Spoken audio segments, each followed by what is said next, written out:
Hello, it is Friday and welcome to my very bookish weekend. I am going to be reading. I'm going to be doing a new knitting activity. I'm going to be going to bookshops, reading on the beach, and all sorts of bookish stuff this weekend. So come along with me in this vlog.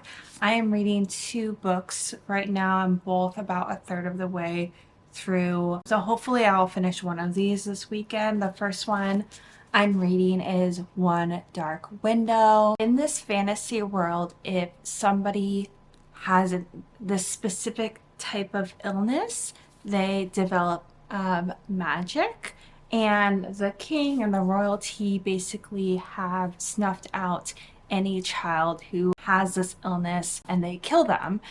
Besides our main character, whose family was able to hide her illness and hide her magic, but all magic comes with a price, and our main character has basically a beast, kind of like a demon inside of her head that is trapped inside of her head.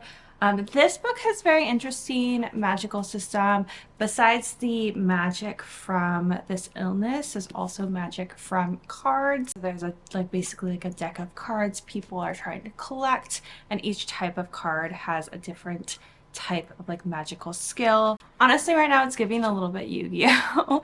But I am liking it. It's just giving it's just kind of reminds me of Pokemon Yu-Gi-Oh! With the cards and stuff. But that's this one. And then The School for Good Mothers is more of kind of a modern dystopian book. It basically takes on our idea of what is a good mother, how should we make sure people are good parents, and to what extent should the government control that. So this book surrounds our main character, who is a woman. I think she's in her mid 30s. She recently had a child who is a year or two old, and she leaves her child alone for a few hours. That child is crying, the neighbors call, and things fall from there. She is sent to this kind of boarding school for bad mothers, and there's other mothers who do different levels of bad things to their children. So this is also a very apt book right now with society and government systems right now. So these are the two books I am reading and I'm rambling on and on about. But basically, yes, I'll be reading these and just having a lovely weekend in San Diego. Hello, I had a little bit of dinner and now I think I'm gonna actually just meander around Barnes and Noble before I kind of cozy up for the night. It just feels like the vibe. I just haven't been to Barnes and Noble for a while, and it is the one place that's actually open late that isn't a bar or a club or a restaurant. So sounds nice. I might get a tea and just wander around and see what we find. Probably won't buy anything, but never say never. If only I could finish something, run straight through to the end, close a chapter dignified. Damn, girl, you did it again. But will it ever be enough when I'm bent on trying to keep it tough? Will I ever settle down, happy with the here and now?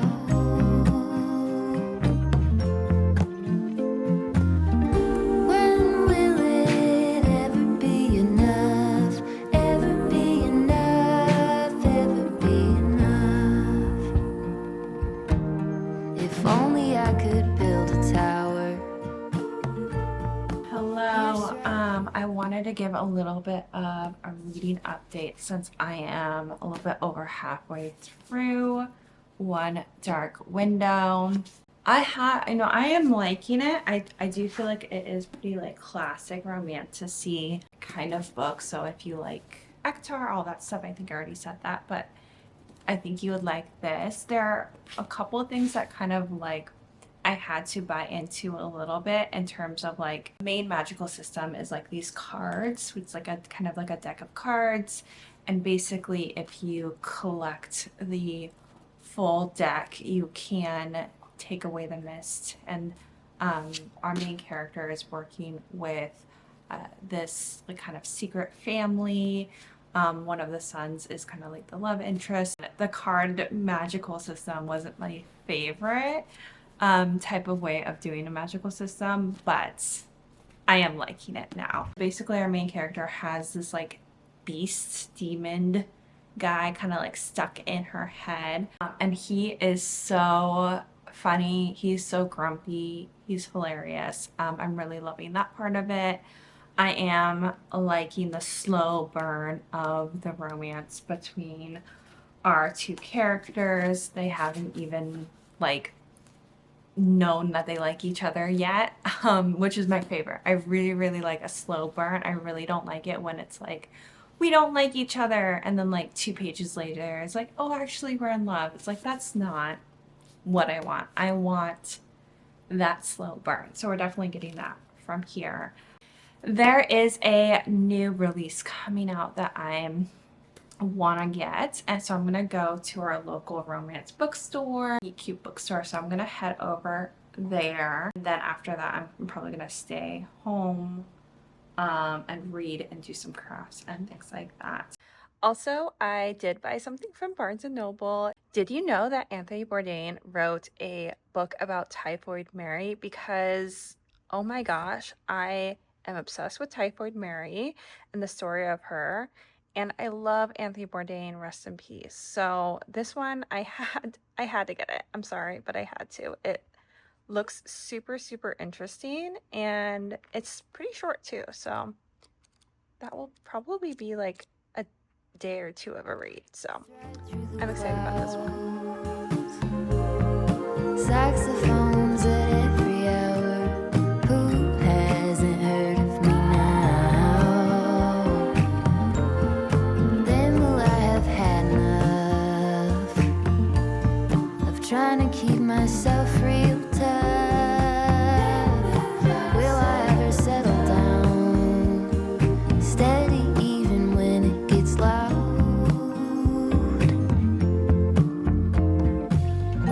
When will it ever be enough? Ever be enough? Ever be enough? When will it ever be enough? Ever be enough? Ever be enough?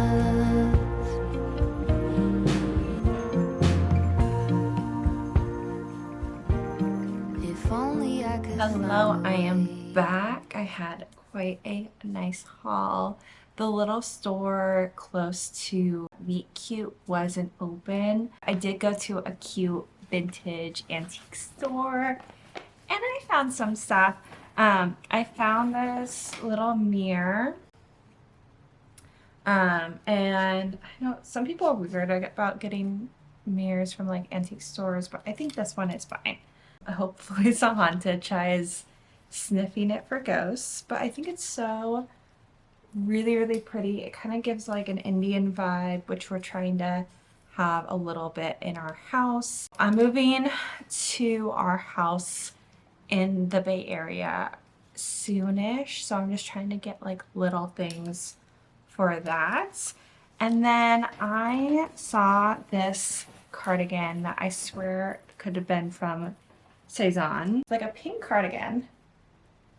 It's like nicely fitted as well.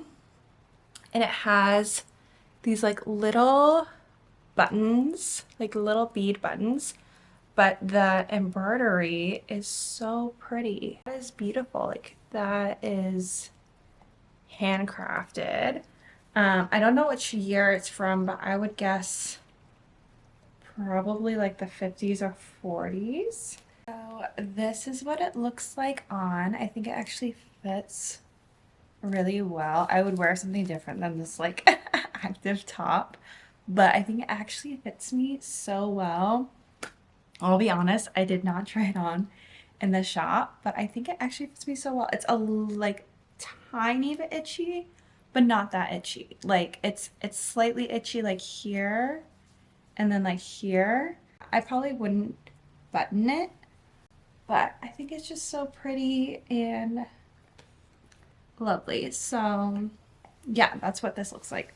And then I got the last book of Cursebound, which is the second book after Feybound.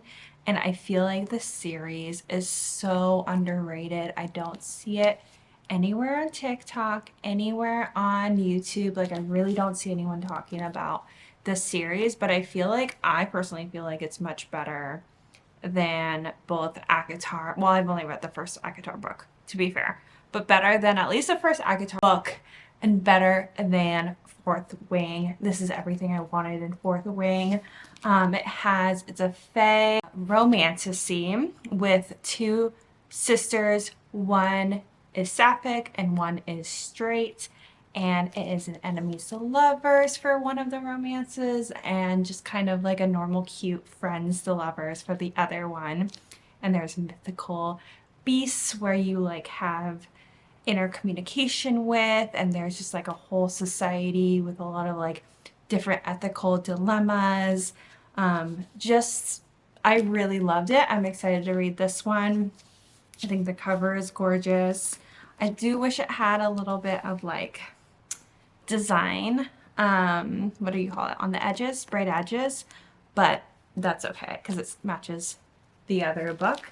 And then I got just like a little sticker. I got a little sticker, Meet Cute. That's the bookstore. And I'm going to put it on my water bottle.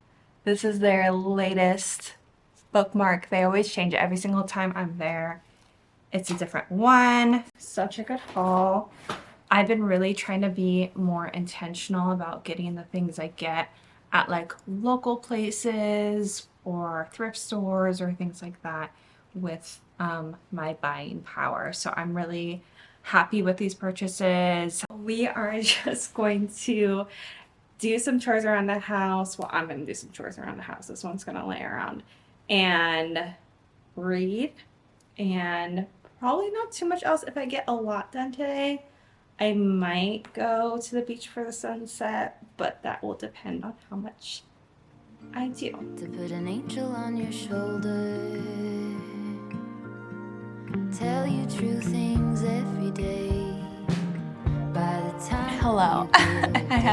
It doesn't look like a lot, but I've done this amount, and honestly I'm really proud of myself. I really wanted to, well, I did start over one time, but I wanted to start over 2 times. I only started over 1 time. The first time I started over was at the very, very, very beginning. So that's okay. Doing it, I'm starting to see the progressions a little bit. I've done only one.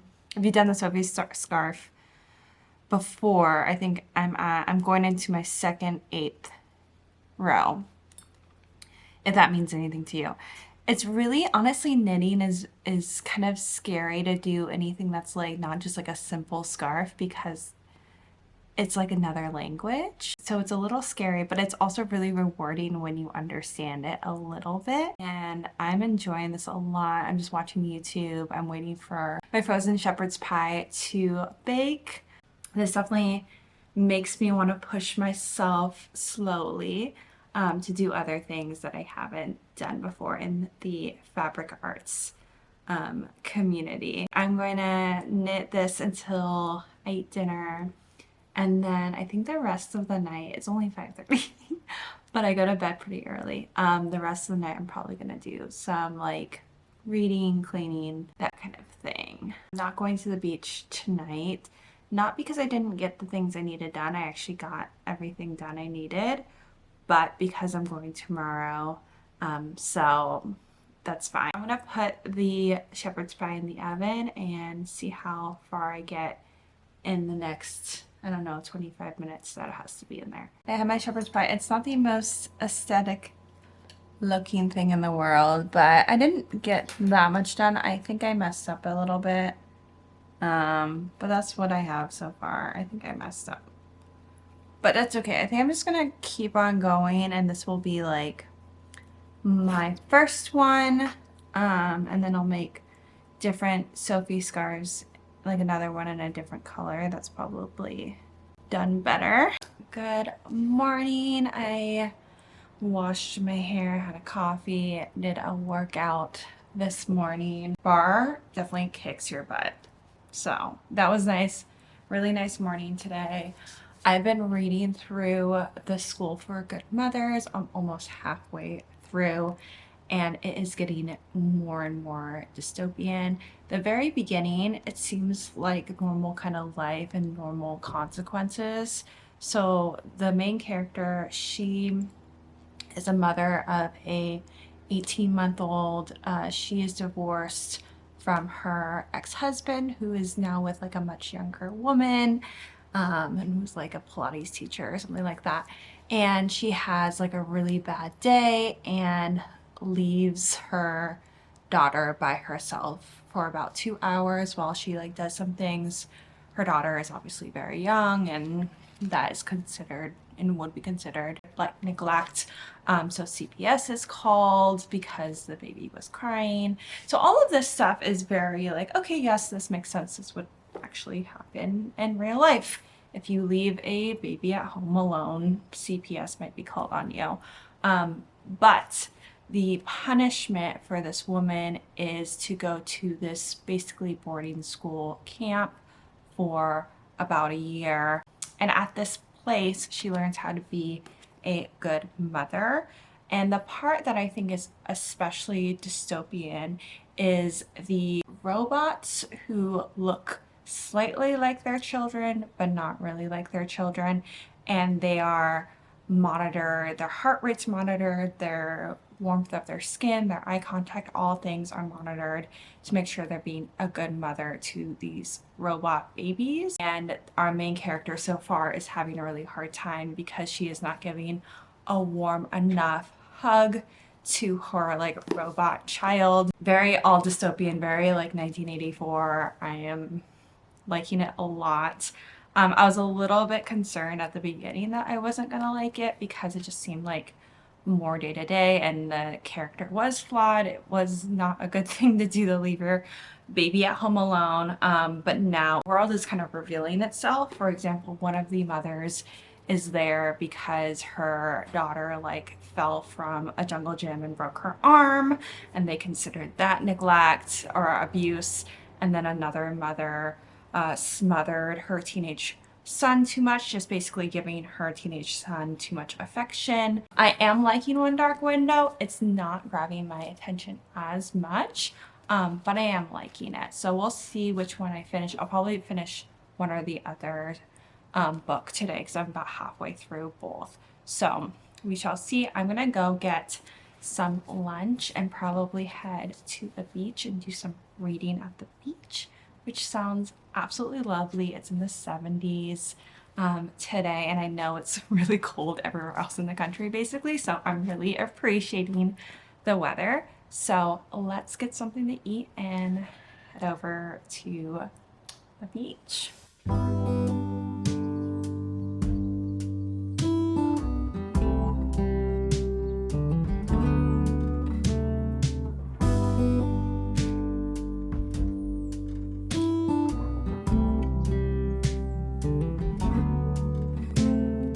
Open air, side by side we sway there in all the colors. Summer love.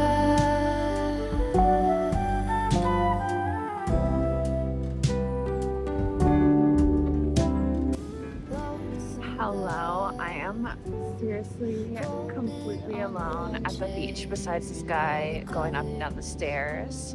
The book is still very, very good. I feel like there's a conspiracy with one of the mothers. I think they're making one of the mothers really, really good at it. Her robot, like responding really well just to mess with the other mothers. That's my conspiracy so far. So just to kind of like mess with everyone's head. It feels a little, not Animal Farm, but like that kind of vibe. It's very, very Orwellian. So, yep, I'm enjoying this. It's not gonna be like this in 2 weeks. That's when spring break starts here. It's gonna be absolutely crazy. So I'm glad I came here still in February, while it's not too crazy, because that'll be the end of it, and then I'll be super, super busy here in San Diego. So enjoying it while I can, and yeah, I'm just gonna continue reading. There's some cute little like piper birds, 2 of them. I'm gonna see if I can get them. I could get a shot of them. Summer love.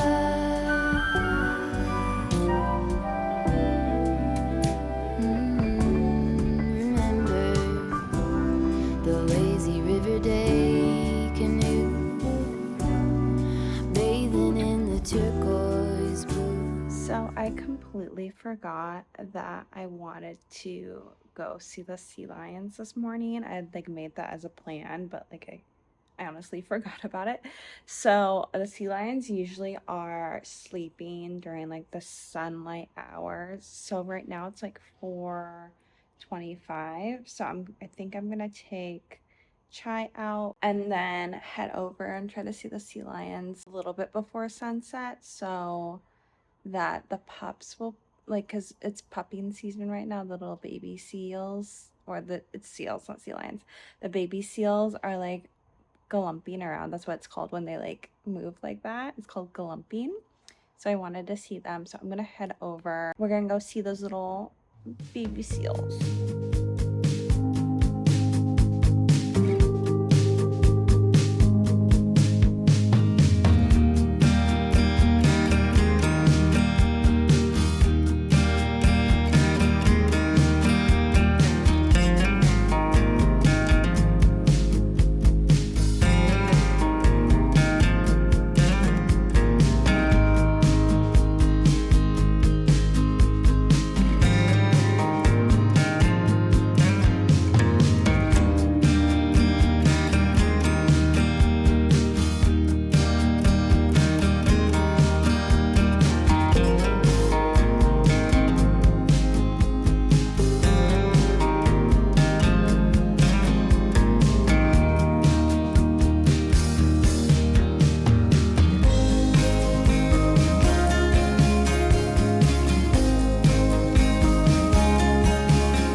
It looks like I'm being held hostage by my dog, which is not inaccurate. But yeah, I'm gonna just wind down tonight and I'll give you guys an update on the book tomorrow. Hello, I am back from work and I did finish The School for Good Mothers last night, and I generally liked this book. I really liked the environment, the society that it was in, because it was close enough to our society now, just kind of upgraded in a bad way. Similar to Handmaid's Tale, but less extreme.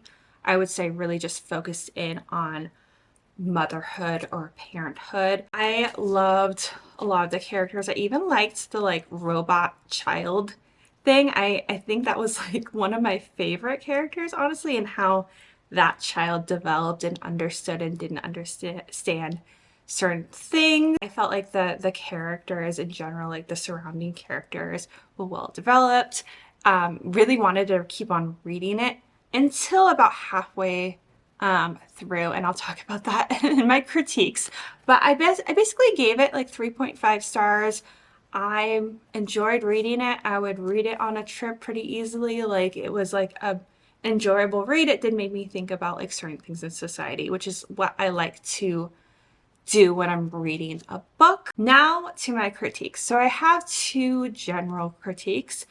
My first critique is that I felt like it had good points it was making throughout the book. It felt like it was going up and up and up in the points it was making, in the progression it was making. Halfway through, it kind of stopped adding any sort of layers to it or any sort of like context to it. It really, really fell flat for me after that. Like the basic points it was making is that motherhood is hard, which, yes, that is true. You know, society is really harsh on mothers, especially society in America. And then it is easier for fathers in general, and fathers get a lot more slack. Those were kind of the points it was making, and it didn't really add anything more to that. I mean, it kind of did, but not really. I just felt like the character itself didn't have much insight. And that is my critique number two. That character development didn't really go anywhere. I felt like she was pretty selfish, honestly. And I empathize with her, and I empathize like where she was coming from, and like the fear and the sadness she was holding in her. But at the same time, she never really recognized that like what she did was like actually a very, very bad thing. For context, she left her baby alone for like 4 or 5 hours in the house.